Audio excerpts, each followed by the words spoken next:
अस्सलामुअलैकुम। Statistical mechanics के next lecture में सभी दोस्तों को वेलकम करते हैं। आज की इस क्लास में हम स्टैटिस्टिकल मैकेनिक्स से रिलेटेड कुछ न्यूमेरिकल प्रॉब्लम्स को सॉल्व करेंगे। तो ये statistical mechanics by F Sears की बुक का चैप्टर नंबर 11 है, जिसके एक्सरसाइज न्यूमेरिकल प्रॉब्लम 1 की जो स्टेटमेंट है वो कुछ इस तरीके से हैं। Using quantum mechanics show that the energy levels of one-dimensional infinite square well potential of width L are also given by equation 11.13। तो इक्वेशन 11.13 जो इन्होंने मेंशन की है वो हमने स्टार्ट में ही प्रूफ की थी। वो कुछ इस तरीके से थी, E J is equal to N J square H square और 8m L स्क्वायर, जिसमें हमने इस चीज़ को प्रूफ किया था कि जो स्ट्रिंग के अंदर जो वेव क्रिएट होती हैं उनकी एनर्जी और क्वांटम मैकेनिक्स में जो फ्री पार्टिकल की एनर्जी होती है वो एक दूसरे के साथ एनालॉगस करती हैं। इसे इक्वेशन नंबर 1 कहते हैं। तो स्टेटमेंट में हमें ये बताया जा रहा है कि क्वांटम मैकेनिक्स के अंदर जो one dimensional infinite square well potential के लिए जो हम एनर्जी यूज़ करते हैं उस एनर्जी को इस फॉर्म में भी लिखा जा सकता है। इस चीज़ को हमने प्रूफ करने हैं। तो इन क्वांटम मैकेनिक्स, ये लाइन आपने लिखनी है, in quantum mechanics energy of one dimensional infinite square well potential is, क्या होती हैं वो, E n is equal to n square. ठीक है, पहले एच कट स्क्वायर लिख लें, h cut square n square और पाई स्क्वायर, ये डिवाइडेड में 2m a स्क्वायर, इस तरीके से आती हैं। इसे इक्वेशन नंबर कहते हैं 2। इस इक्वेशन को क्या हम इस इक्वेशन की फॉर्म में भी लिख सकते हैं? जी हाँ, लिख सकते हैं। अगर हम एच कट स्क्वायर की वैल्यू यहाँ पुट कर दें तो एच कट हमारे पास क्या आता है? एच कट हमारे पास कुछ यूँ होता है h/2π। तो यहाँ पे अगर हम वैल्यू यहाँ पे इसकी पुट कर लें तो हमारे पास क्या आएगा? Using value of H cut या putting the value of H cut in equation 2। तो इक्वेशन 2 में हम एच कट की वैल्यू पुट कर लेते हैं। तो ये एच कट स्क्वायर की वैल्यू हमने पुट की, तो ये पाई स्क्वायर से कैंसिल, बाकी हमारे पास क्या बचेगा? E n is equal to h square n square over 4 को 2 से मल्टीप्लाई करें तो क्या आएगा? 8m a square. इसे बोल दें इक्वेशन नंबर 3। अब इसके अंदर ए क्या है? ये विड्थ ऑफ पोटेंशियल है जिसकी लेंथ L है, where A is width of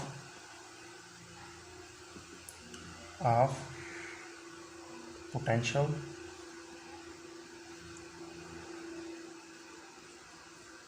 of length L।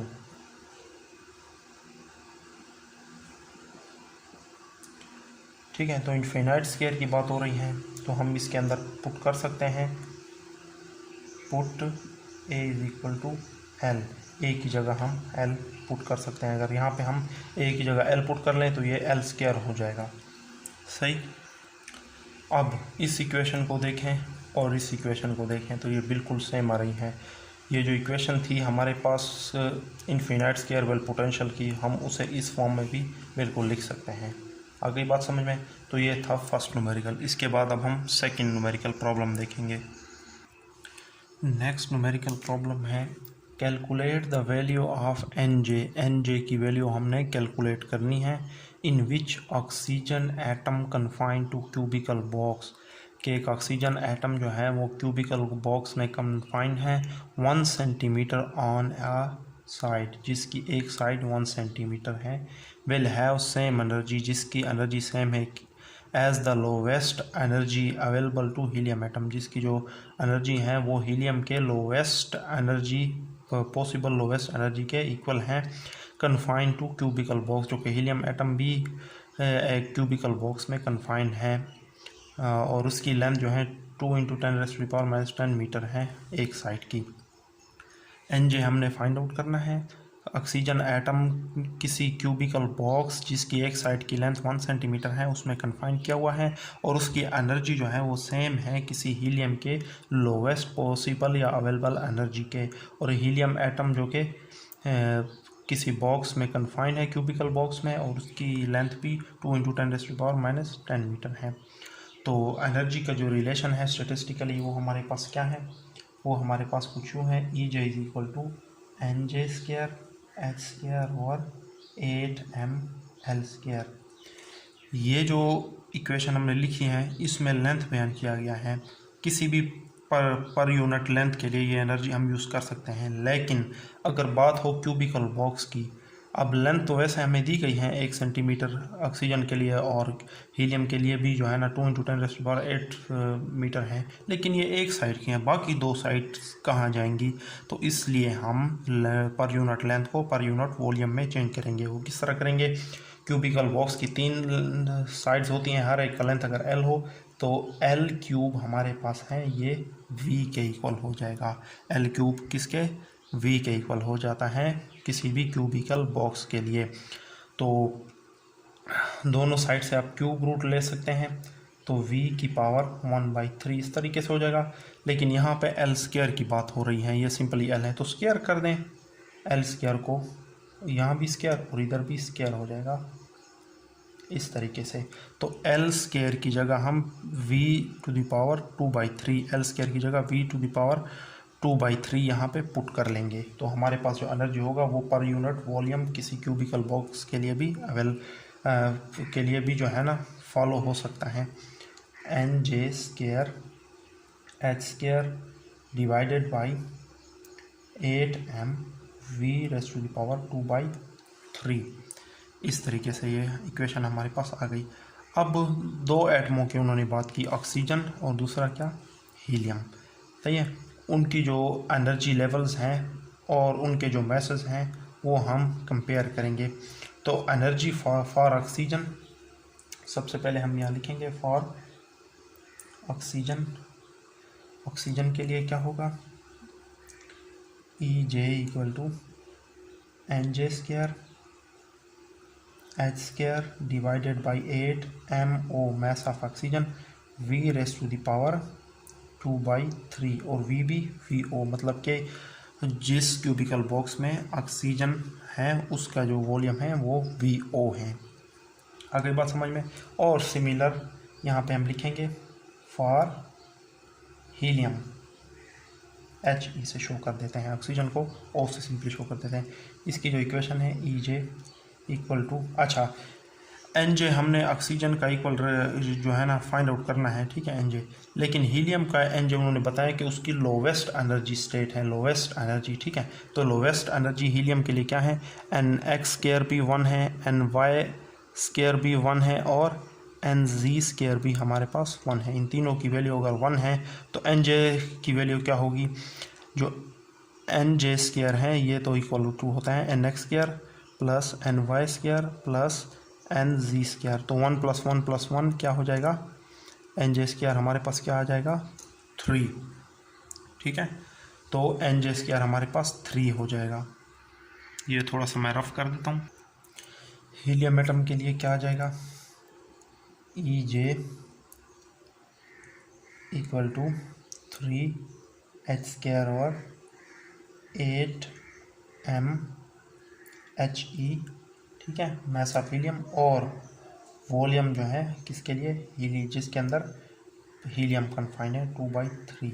अब नेक्स्ट हम इन दोनों जो है ना इक्वेशनों को, इन दोनों एनर्जीज़ को हम कंपेयर करेंगे, जो कि क्वेश्चन में जो है ना ऑक्सीजन को कंपेयर किया गया है किसके साथ, हीलियम के साथ।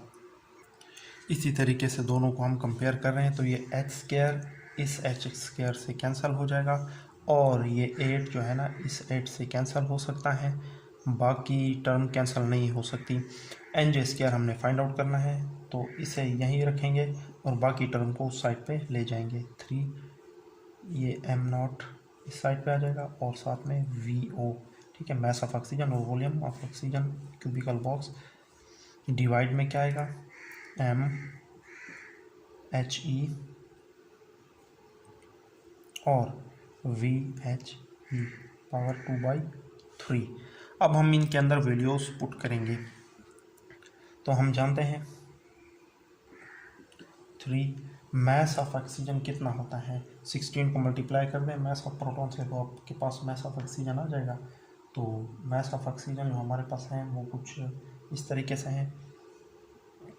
मास ऑफ ऑक्सीजन है 2.56 इंटू 10⁻⁻26। वॉल्यूम ऑफ ऑक्सीजन, अच्छा वॉल्यूम ऑफ ऑक्सीजन हमें जिस क्यूबिकल बॉक्स के अंदर ऑक्सीजन कन्फाइन है उसकी लेंथ दी गई है, किसी एक एच की लेंथ, वो कितनी दी गई थी, वो दी गई थी 1 सेंटीमीटर। ठीक है, तो L is equal to 1 centimetre. लेकिन हमने इसे V के अंदर पुट करना है तो इसका क्यूब लेंगे। ठीक है, V क्या होता है, L क्यूब ही होता है ना। ठीक है, सेंटीमीटर को मीटर में कन्वर्ट करें तो 1 इंटू 10⁻⁻², इसका क्यूब ले लें तो 10⁻⁻6 मीटर। आ गई बात समझ में। किसी एक विड्थ की लेंथ दी गई थी तो तीनों जो है ना विड्थ की तीनों जो है ना लेंथ की विड्थ हम मालूम करेंगे तो वो सारे के सारे वॉल्यूम के लिए आ जाएगी, तो उसके लिए क्यूब ही लेंगे। ठीक है, यहाँ पे V हमने पुट करना है, L नहीं। तो L को V में किस तरह कन्वर्ट कर सकते हैं, L का क्यूब लेकर। तो यहाँ पे आ जाएगा 10⁻⁻6 मीटर और इसकी पावर 2/3 डिवाइड में क्या आएगा, मास ऑफ हीलियम।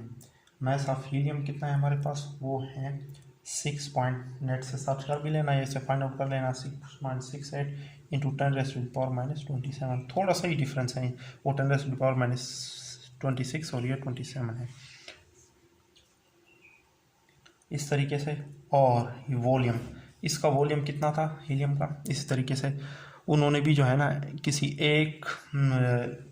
किसी एक साइड की ही लेंथ हमें दी है हीलियम के लिए। एक साइड की लेंथ उन्होंने कितनी दी है, 2 इंटू 10⁻⁻10 मीटर। लेकिन हमें पूरे के वॉल्यूम के लिए चाहिए तो L का क्यूब लेंगे जो कि V के बराबर हो जाएगा। क्यूब लेंगे तो ये 8 हो जाएगा और 10⁻⁻ ये कितना हो जाएगा, -30 मीटर। तो ये चीज़ें साथ ही साथ आपने साइड पे इस तरीके से मेंशन कर देने हैं, इस तरीके से 3 डॉट बिकॉज। तो ये आप मेंशन करेंगे तो एग्जामिनर आपके नंबर नहीं कटेगा, तो उसे पता चल जाएगा कि आपने जो है ना किसी एक साइड की लेंथ को V में किस तरह कन्वर्ट किया है। ये आप साथ ही साथ मेंशन करेंगे तो एग्जामिनर को समझने के लिए भी ये आसान हो जाएगा। 8 इंटू 10⁻⁻30 मीटर और इसकी पावर 2/3। अब नेक्स्ट इसकी कैलकुलेशन ही है, वो अपने कैलकुलेटर को यूज़ करना है। इसका स्क्वायर और फिर क्यूब रूट मालूम करना है, इसका स्क्वायर और फिर क्यूब रूट मालूम करना है, इनको मल्टीप्लाई कर देना है। तो मैंने इनका जो है ना डायरेक्ट आंसर निकाला हुआ है, NJ² मेरे पास आ रहा है। आप भी इसे कैलकुलेटर को यूज़ करके कैलकुलेट कर लेना। ठीक है, जो भी आंसर आपके पास आया इंटू 10⁻8